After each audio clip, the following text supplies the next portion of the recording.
autour de cette exposition eh bien, en réseau. C'est un réseau complet qui se retrouve. C'est, je dirais, tout le Dubaï de la culture qui est là, et je m'en réjouis.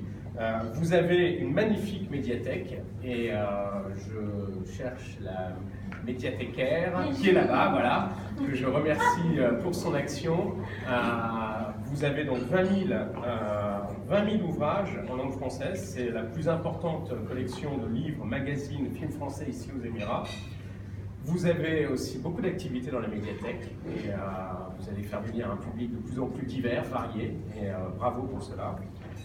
On va bientôt inaugurer le nouvel auditorium, je l'espère en janvier ou février, et il sera opérationnel rapidement, et ce sera une nouvelle salle de spectacle incontournable ici à Dubaï. Et puis cette galerie, bien sûr, qui a été inaugurée il y a 1 an en présence de Cheikh Wafa Al Maktoum. Et c'est une très belle galerie qui accueille aujourd'hui cette magnifique exposition Signar. Alors, Signar, on m'a expliqué, en dialecte émirien, cela signifie en fait se suivre en file indienne lorsque les caravanes partaient. Et donc c'est un clin d'œil eh bien, à la fois au dialecte émirien, mais c'est un clin d'œil aussi eh bien, à cette culture émirienne que nous honorons ce soir à travers cette rencontre entre des artistes français et émiriens ici à Dubaï.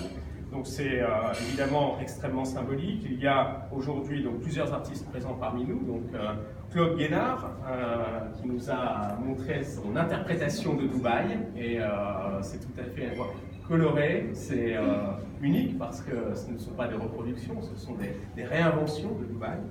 Alors Claude Cantello, vous nous avez montré vos travaux tout à fait passionnants avec la corde de guitare et l'encre pour faire ces œuvres superbes. Et là aussi, ce sont des interprétations eh bien, de la culture, de l'architecture émirienne.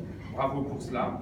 Alors, bien sûr, Madame El Makri, Salma, vous avez ici montré vos toiles qui sont absolument magnifiques et qui montrent une technique aussi tout à fait intéressante.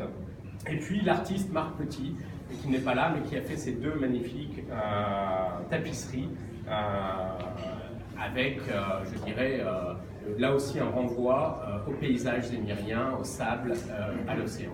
Et puis, last but not least, on a ce magnifique portrait de son Altesse, donc Cheikh Mohammed bin Rachid Al Maktoum, que je vous invite à ne pas trop bouger, parce qu'on nous a expliqué que c'était un puzzle, mais qu'il fallait absolument maintenir quand même le puzzle en l'état.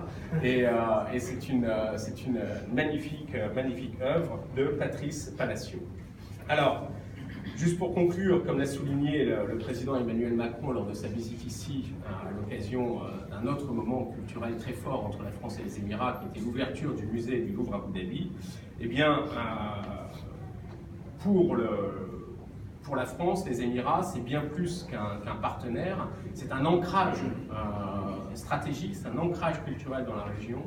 Nous avons, avec le Louvre, avec la Sorbonne Abu Dhabi, avec notre réseau scolaire, avec notre réseau d'alliances françaises, et dont Dubaï ici est un exemple tout à fait exceptionnel, eh bien nous avons une capacité, en tout cas d'influence, qui déborde très largement les frontières des Émirats.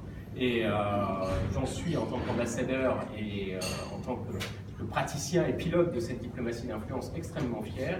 Le président de la République considère que nous avons ici aux Émirats, avec nos amis émiriens, la possibilité de passer des messages qui vont bien au-delà des frontières des Émirats, des messages de tolérance, des messages d'ouverture, des messages de coexistence entre les civilisations. Et je vous invite toutes et tous à aller découvrir eh bien, comment le musée du Louvre à Abu Dhabi expose et présente ces messages. Nous avons aussi eh bien, de belles perspectives. Belle perspective avec cette année du dialogue culturel France-Émirats qui a été conclue et annoncée pendant la visite du président.